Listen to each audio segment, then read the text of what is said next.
안녕하세요. 호주 생생뉴스입니다. 1월은 호주 주식시장이 기록적인 상승세를 보였습니다. 환율은 조금 하락했지만 앞으로도 강세를 이어갈 것이라는 예상인데요. 자세한 내용 들어가 보겠습니다. 호주 달러는 지난주 미달러 대비 71센트에서 떨어져 69.24센트를 기록했습니다. 이는 유럽 중앙은행과 잉글랜드 은행의 비둘기파적인 행보로 미국 달러가 올라간 탓도 있지만 호주 대표 수출품인 철광석 가격이 1월 30일 최고치인 톤당 130불을 찍고 살짝 내려간 부분이 있었습니다. 웨스팩의 애널리스트는 호주 달러가 2023년까지 강세를 이어갈 수 있을 것이라고 봤습니다. 이는 호주 중앙은행의 금리 인상과 최고 무역 상대국인 중국의 성장 전망이 상향되고 있기 때문입니다. 원화로도 지난주 달러당 878원에서 조금 내려간 866원을 기록했습니다. 이 그래프는 철광석 가격 변동 그래프입니다. 11월에 바닥을 찍고 그 이후로 꾸준히 상승한 것을 볼 수 있습니다. 철광석 가격은 중국 경제 재개에 대한 기대로 1월 30일 7개월 만에 최고치인 톤당 130달러를 찍고 소폭 하락해 톤당 128달러로 한 주를 마감했습니다.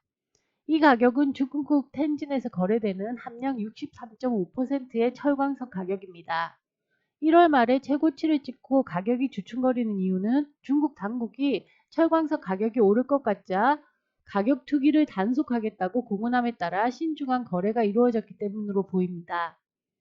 어쨌든 이 철광석은 11월까지 톤당 80불 가까이 내려갔던 가격이 중국 리오프닝이라는 말이 나오면서 오르기 시작해 톤당 130불을 찍었습니다.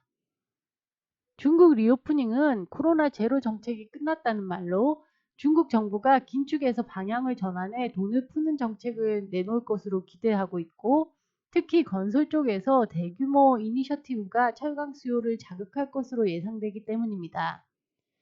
지금까지는 기대치로 올라온 만큼 실제 중국에서 소비와 연결되는 기미가 보이지 않는다면 철광석 가격은 다시 하락할 수도 있습니다.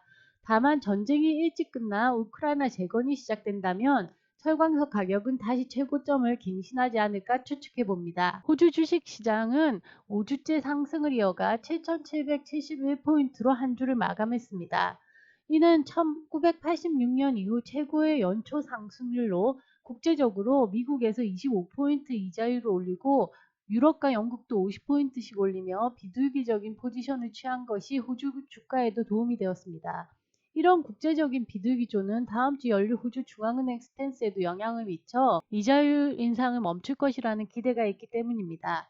오른쪽 표는 주요 원자재 가격 동향입니다. 금요일에는 거의 모든 주식 섹터가 올랐지만 이 머티리얼 섹터는 내려가면서 주식시장이 미국 나스닥의 상승처럼 폭발적으로 상승하지는 못했습니다. 하지만 이 머티리얼 섹터는 1월 호주 시장을 견인한 장본인이기도 합니다. 이번 주 조금 내리긴 했지만 아직 머티리얼 가격은 오를 것이라는 예상이 견조합니다. 특히나 올해 가격을 보면 한 달에 구리가 8.58% 올랐고 아이언 오레가 7.27% 올랐습니다. 연간으로 봤을 때는 리튬 섹터가 23.53%로 단연 돋보입니다. 저도 포트폴리오에서 리튬 섹터 비중이 큰데 저는 작년 하반기부터 호주 리튬에서 캐나다나 미국 포트폴리오를 가진 리튬 회사 쪽으로 반 이상을 옮겨갔습니다. 이유는 미국과 중국의 갈등이 계속되면서 이 원자재 시장도 중국에 의존하기보다는 자급자족을 하려는 미국의 정책이 강화될 것이라고 봤기 때문입니다. 리튬 시장에서 캐나다가 핫하다 보니 많은 익스플로러가 생기고 이 하입도 많아져서 캐나다 리튬 회사들의 주가가 많이 요동치고 있으니 투자를 생각한다면 그 중에서 조크를 마친 회사가 가장 안전하겠습니다. 조크란 탐사 결과와 광물자원 및 광석 매장량 등의 공개 보고를 위한 최소 표준과 권장사항 및 지침을 말하는데, 이걸 마쳤다는 건 매장량을 확인했다는 말이라 주가가 투기 수준은 아닐 거라고 추측할 수 있습니다. 호주 대부분의 광물은 중국으로 수출되어 이 중국에서 가공을 거쳐 다시 미국이나 유럽이나 이런 다른 나라로 수출됩니다. 그래서 호주에서 광물이 생산된다고 해도 가공을 중국에서 해야 되기 때문에 중국 의존도가 높습니다. 장기적으로 봤을 때 가공 자체를 호주에서 할 수 있다면 이 전 세계적으로 자원 강국이 면모를 떨치며 승승장구할 수 있을 것이고 호주도 그걸 알기 때문에 기술 강국인 여러 한국 업체들과 협력을 도모하고 있습니다. 특히나 한국 업체 중 포스코는 철강 기술에 배터리까지 더하며 머티리얼 섹터에서는 큰손이 되었습니다. 다음은 주간 상승 하락 종목입니다. 한 주에 13.3%가 오른 플라이센터가 상승률 1위를 차지했습니다. 플라이센터는 영국에 본사를 둔 고급 여행 브랜드 스캇던이 이 주당 14.6달러에 인수하겠다는 회사 발표를 하면서 급등했습니다. 급등했다고는 하지만 한참 내림세를 타다가 올라서 주가가 회복했다고 봐야겠습니다. 다음이 차터스홀 그룹이 10.8%로 2위를 기록했고 수익이 9.8%로 주간 상승률 3위를 기록했습니다. 다음은 하락 종목인데 저조한 실적을 발표한 메가포트가 주간 20% 가까이 하락하며 하락률 1위를 기록했습니다. 다음이 실버레이크, 카룬에너지, 베가치즈 순입니다. 다음 주 이슈 보겠습니다. 당장 월요일부터 나오는 자료는 12월 소매업 지수입니다. 호주 소매업 분기별 이 수량 및 가격을 나타내는 지표로 경기가 좋은가 나쁜가를 볼 수 있습니다. 뭐니뭐니 해도 다음 주 가장 중요한 이슈는 올해 처음 열리는 RBA 미팅입니다. 2월 7일 화요일에 열리는 중앙은행 회의에서 금리를 25베이시스 추가로 인상할 것으로 예상됩니다.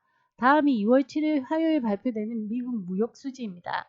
예상으로는 적자폭이 늘어날 것으로 보고 있습니다. 중국 인플레이션 수치도 2월 10일 금요일에 발표됩니다.